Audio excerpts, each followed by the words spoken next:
A base do conhecimento do nosso mundo é a realização de experiências. E em cada experiência, nós efetuamos medidas. Assim, a base do conhecimento que dispomos tem a ver com medidas de grandezas físicas. E é sobre isso que nós vamos falar. Na realidade, o objetivo dessa aula é fazer com que o aluno entenda a grande relevância desse conceito, ou seja, de entender, né, a relevância do processo de medida. É isso que nós gostaríamos de chamar a atenção ao longo desta aula. Ora, a gente nem sempre se dá conta disso, mas ao longo do dia nós efetuamos muitas medidas, né? Ao medir uma quantidade de leite, por exemplo, ao medir o tamanho de um objeto, ao olharmos para o relógio, estamos fazendo uma medida do tempo, ao pesarmos alguma coisa, quando adquirimos algo no supermercado. Ou seja, é um procedimento bastante comum esse, de fazer medidas, né? Usualmente, nós definimos, né, essa é a primeira definição, né, definimos grandezas físicas, né? O que são grandezas físicas? Normalmente dizemos que grandezas físicas são aquelas grandezas passíveis de serem medidas, né? É claro que eu prefiro uma definição mais ampla de grandeza física, como sendo tudo aquilo que é necessário para a descrição dos fenômenos, né? Mas vamos ficar com essa definição aqui, né? O que é grandeza física? É tudo aquilo que pode ser medido, que é passível de medidas. Que grandezas medimos? Muitas, muitas. O tempo, o comprimento, a temperatura, a massa, a corrente elétrica, a velocidade, o volume, a força e assim por diante. São muitas as grandezas físicas, né? Agora, o problema é, o que é medir alguma coisa? Nós vamos aqui começar definindo, né, medida como sendo comparação.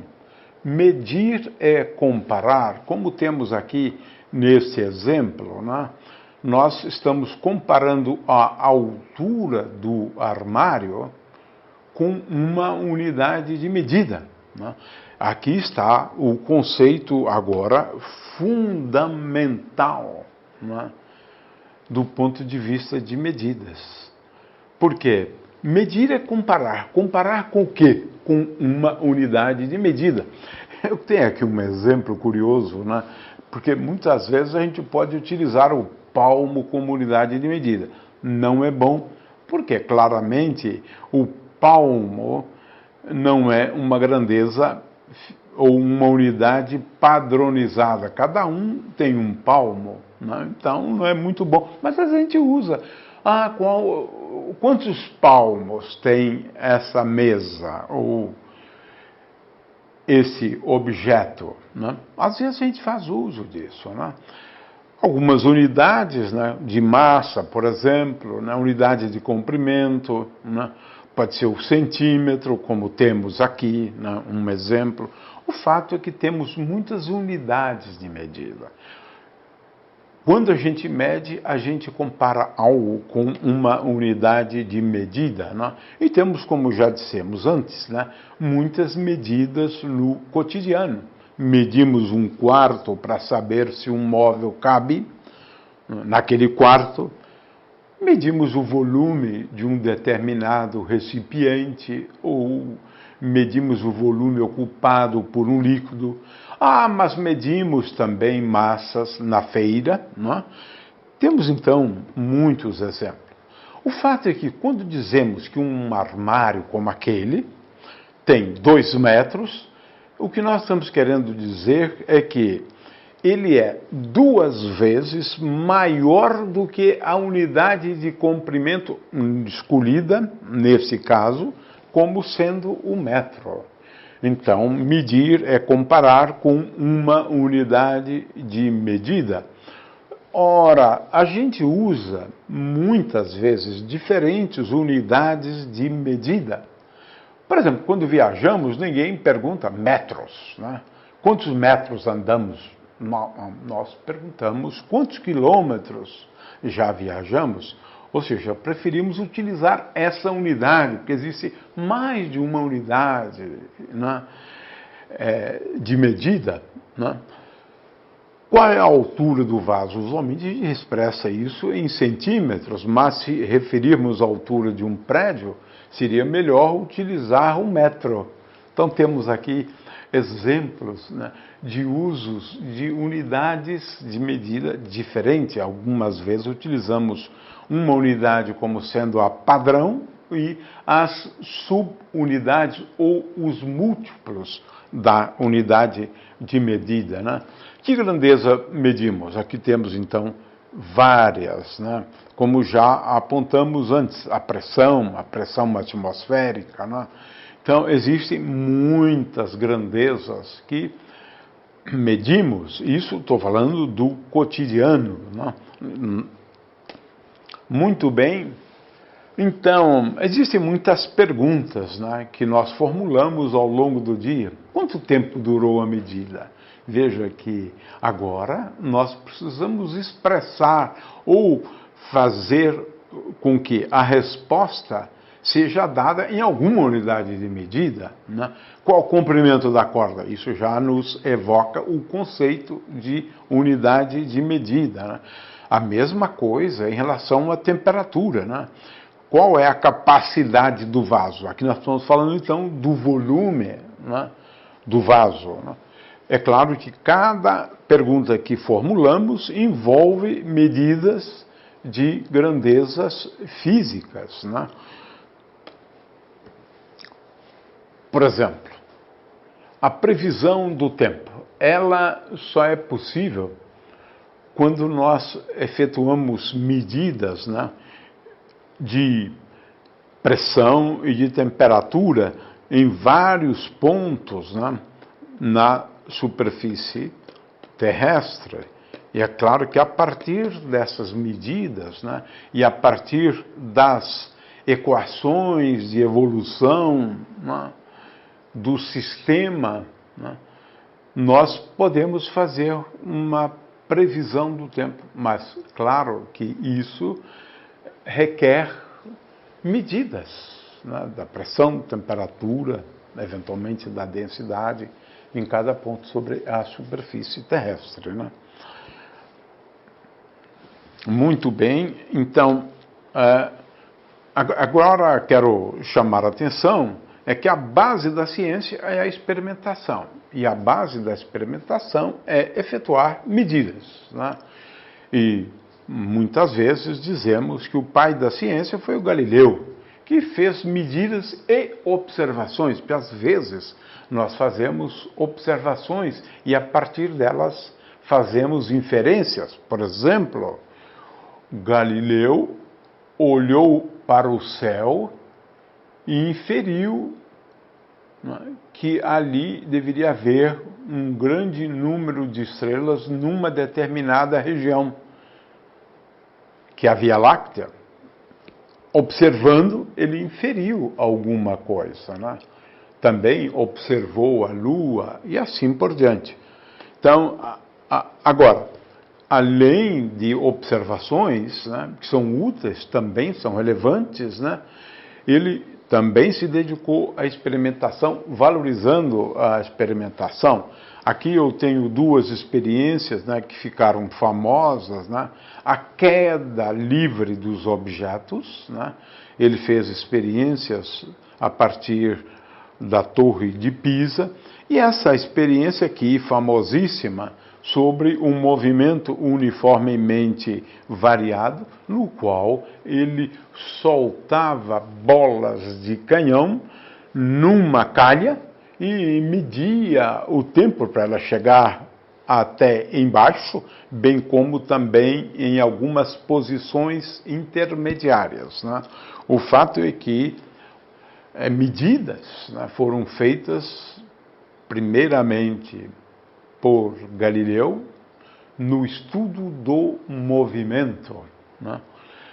Então, experimentação é a mesma coisa que efetuar medidas, né, como já vimos antes, e é a base do método científico, né? Medir é a base da ciência, né? Agora, às vezes, né, nós fazemos uso de equipamentos sofisticadíssimos para fazer medidas, né? Aqui, por exemplo, eu tenho um telescópio, o Hubble. Ele faz medidas. Aqui eu tenho um outro, veja, eu tenho um instrumento dedicado a fazer medidas, né, de grandes objetos no universo, e aqui eu tenho um outro equipamento de medidas de pequenos objetos, os menores objetos no universo. Porque aqui eu estou falando do grande colisor de hadrons, né? Um dos detetores do grande colisor de hadrons. Um equipamento de centenas de milhões de dólares, assim como o Hubble, né? De forma que muitas vezes, para a gente entender o nosso mundo e o universo como um todo, nós devemos recorrer a equipamentos, né, sofisticadíssimos, caríssimos, né? Nós temos medidas que fazemos de forma que algumas delas são medidas diretas, outras são indiretas. Ora, eu não posso medir com uma régua a distância entre duas estrelas, mas eu posso medir um determinado ângulo, né? Um determinado ângulo, poderíamos especificar como sendo este aqui, e inferir a distância, né? Esse é um método, na verdade, de medir distâncias. A gente vai falar sobre isso um pouco depois, né? O fato é que se eu medir um ângulo, eu estou fazendo uma medida indireta da distância entre duas estrelas, né? Eu estou fazendo uma inferência sobre a distância entre duas estrelas. Qual é a massa do Sol? Ninguém vai colocar o Sol numa balança, não é? Ou qual é a massa da Terra? Também, nós não vamos colocar a Terra sobre uma balança, nós vamos fazer uma medida indireta. Então, as medidas podem ser tanto diretas, eu vou com uma régua, meço, etc., etc., quanto indiretas. Aqui eu tenho uma medida de massa feita de uma forma indireta. Eu observo algum outro fenômeno e vou inferir a partir dele a massa do Sol. Aqui, um ângulo, por exemplo, uma medida de um ângulo, vai me permitir determinar a distância da Terra até uma estrela próxima. Esse é o método. Ou a distância entre duas estrelas, na verdade, aqui nós estamos falando da mesma estrela em pontos diferentes. Ou seja, quando na realidade nós nos deslocamos, formando aqui um pequeno ângulo. O fato é que temos aqui medidas diretas e medidas indiretas. Ora, para medir, nós fazemos uso, como já dissemos antes, de instrumentos de medida. Alguns instrumentos são muito simples, Por exemplo, a régua é um instrumento de medida. Já falamos, daquele grande detetor ou de grandes detetores. Estes aqui são instrumentos sofisticadíssimos, Olha, um termômetro, olha aqui, um termômetro é um instrumento de medida. Com ele medimos temperatura. Podemos medir o tempo, às vezes, de uma forma bastante curiosa, né?